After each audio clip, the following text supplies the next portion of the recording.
Ya, Assalamualaikum warahmatullahi wabarakatuh. Selamat pagi siswa-siswi kelas 12 SMA Negeri 1 Salatiga. Semoga masih dalam keadaan sehat dan selalu semangat dalam proses pembelajaran daring ya, yang dimana materinya sudah guru-guru kalian persiapkan. Oke. Untuk hari ini ya, khusus untuk informatika kita belajar tentang computational thinking ya, di mana materi ini sudah juga kita bahas di pertemuan sebelumnya ya, di minggu lalu ya. Oke. Hanya saja di minggu lalu kita membahas tentang pengertian computational thinking ya, dan kita juga membahas teknik-teknik ya yang digunakan untuk membuat sebuah pemrograman ya. Teknik-tekniknya itu ada 5 ya. Yang pertama decomposition atau dekomposisi, yang kedua pengenalan pola, yang ketiga ada generalisasi pola, yang keempat ada abstraksi, dan yang kelima ada desain algoritma ya. Di minggu lalu ya kita sudah membahas dua teknik tersebut ya, dua tahapan tersebut. Dan untuk hari ini kita lanjut yang ketiga, empat, dan yang kelima ya. Oke. Untuk mempersingkat waktu langsung saja kita bahas yang ketiga ya, yaitu generalisasi pola atau pattern generalization ya. Oke. Generalisasi adalah proses pengambilan kesimpulan secara umum atau lebih sederhana dari suatu masalah. Sedangkan pola adalah suatu bentuk pemodelan dari suatu masalah yang memiliki struktur tetap.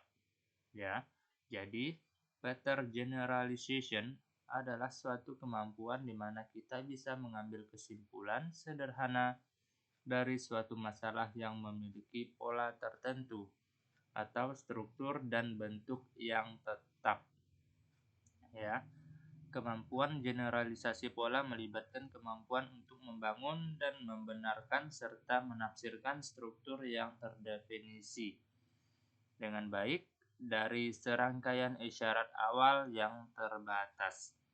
Jadi, pattern generalization adalah proses membuat model, aturan, prinsip dasar dari pola yang telah diamati untuk menguji penalaran secara prediktif ya. Jadi tahap yang ketiga itu proses pembuatan model ya. Aturan, prinsip dasar dari pola yang telah diamati untuk menguji penalaran secara prediktifnya. Oke. Lain halnya dengan tahap yang pertama ya. Tahap yang pertama disebut dengan decomposition ya, atau dekomposisi, dan yang kedua pengenalan pola, dan yang ketiga generalisasi pola atau pembuat model atau aturan dan prinsip dasar dari pola yang telah diamati. Oke, kita lanjutkan. Struktur semacam ini bersifat matematis. Dalam hal ini mengacu pada sebuah konstruksi mental yang memenuhi kumpulan aturan formal di mana proses penalaran dapat dilakukan. Karena itu, generalisasi pola atau disebut dengan pattern generalization dan struktur matematika sangat erat hubungannya dan secara konseptual memiliki keterkaitan ya. Jadi struktur matematika dengan pattern generalization itu sangat-sangat dekat hubungannya dan secara konseptual itu memiliki keterkaitan ya. Sehingga dapat dikatakan bahwa kemampuan ini adalah kemampuan yang memungkinkan seseorang untuk menggunakan penalaran secara prediktif ya.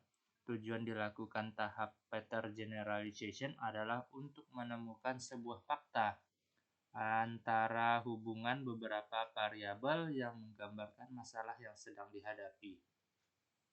Oke, itulah sedikit pembahasan tentang pattern generalization ya.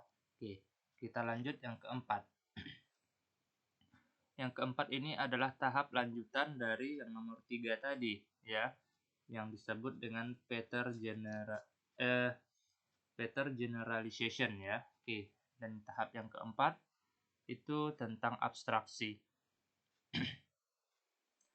Adalah cara mengidentifikasi suatu masalah tanpa terlalu melihat bagian dari masalah tersebut secara mendetail. Abstraksi akan memungkinkan kita untuk mengelola masalah yang kompleks. Abstraksi akan mengarah pada pandangan sederhana tentang gagasan utama pemecahan suatu masalah.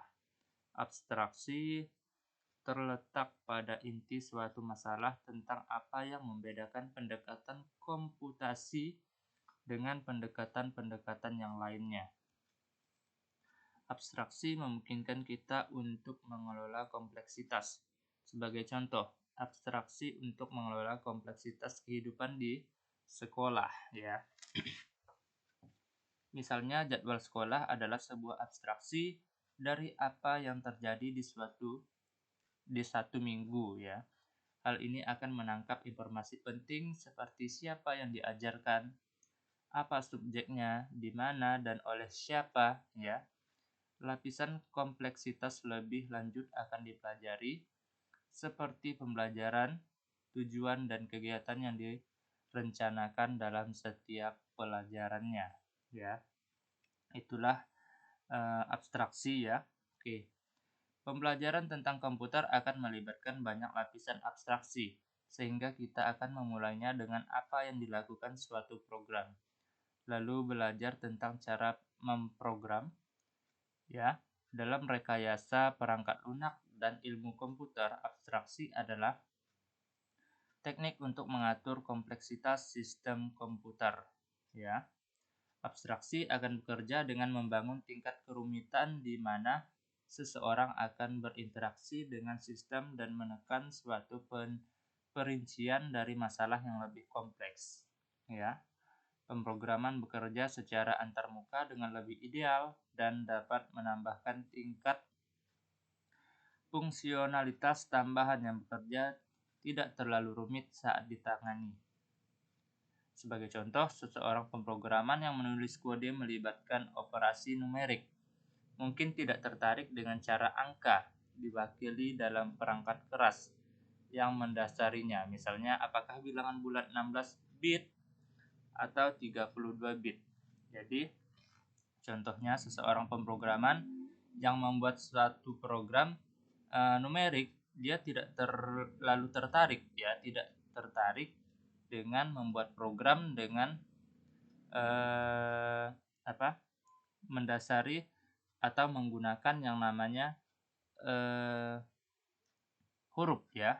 Jadi misalnya, apakah bilangan bulat 16 bit atau 32 bit, dan di mana perinciannya akan ditekan. Seperti itu. Selanjutnya, rekomendasi bahwa pemrograman menggunakan abstraksi bila sesuai adalah untuk menghindari duplikasi. Biasanya kode ya. Kode itu bisa diduplikasi ya. Bisa ditiru. Dikenal sebagai prinsip abstraksi. Persyaratan bahwa bahasa pemrograman memberikan abstraksi yang sesuai juga disebut prinsip abstraksi. Abstraksi dapat diterapkan pada kontrol atau data. Abstraksi kontrol adalah abstraksi tindakan, sedangkan abstraksi data adalah struktur datanya, ya.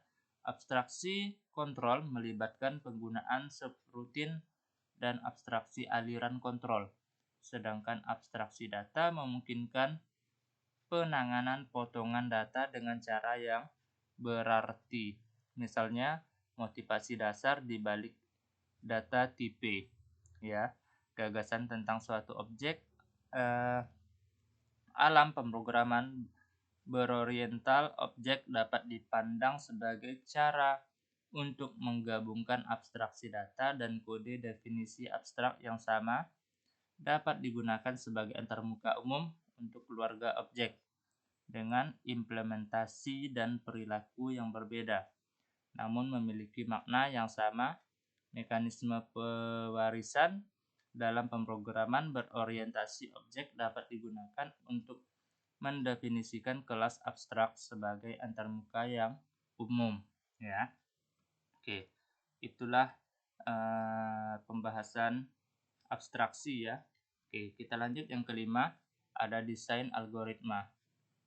Computational thinking atau yang bisa disebut sebagai pemikiran komputasi adalah proses pemecahan masalah yang mencakup sejumlah karakteristik dan disposisi. Computational thinking sangat penting untuk pengembangan sebuah aplikasi komputer. Namun, juga dapat digunakan untuk mendukung pemecahan masalah di setiap ilmu, termasuk humaniora, matematika, dan juga sains. Ya, salah satu elemen dari computational thinking ialah algoritma desain atau yang disebut dengan pemikiran algoritmik. Ya, algorit desain adalah metode khusus untuk menciptakan proses matematis dalam proses pemecahan masalah. Algorit desain diidentifikasi dan dimasukkan ke dalam banyak teori solusi peneliti operasi, seperti halnya pemrograman dinamis. Ya.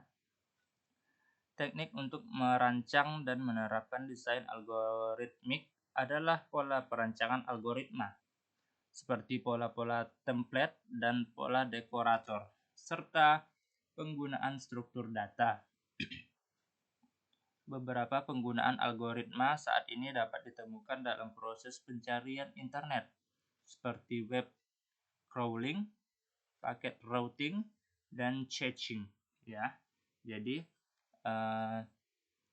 pada saat ini ya di tahun 2020 ini sangat-sangat penting untuk mempelajari yang namanya computational thinking ya atau yang disebut dengan pemikiran komputasional ya, karena di sini sudah mendukung pemecahan masalah di setiap ilmu termasuk humaniora, matematika, dan juga sains. Jadi semuanya menggunakan yang namanya algoritma ya. Oke. Materi kita sudah selesai ya. Saya harapkan kepada siswa-siswi tidak mempercepat video ini ya, menontonnya dari awal hingga selesai. Jadi tidak ada yang namanya mempercepat video ini, oke? Kalau masih ada yang ingin ditanyakan, silakan kalian tanyakan melalui grup WA ya. Saya siap untuk menjawab pertanyaan siswa-siswi sekalian. Karena materi kita sudah selesai, saya akhiri. Assalamualaikum warahmatullahi wabarakatuh. Selamat pagi siswa-siswi kelas 12.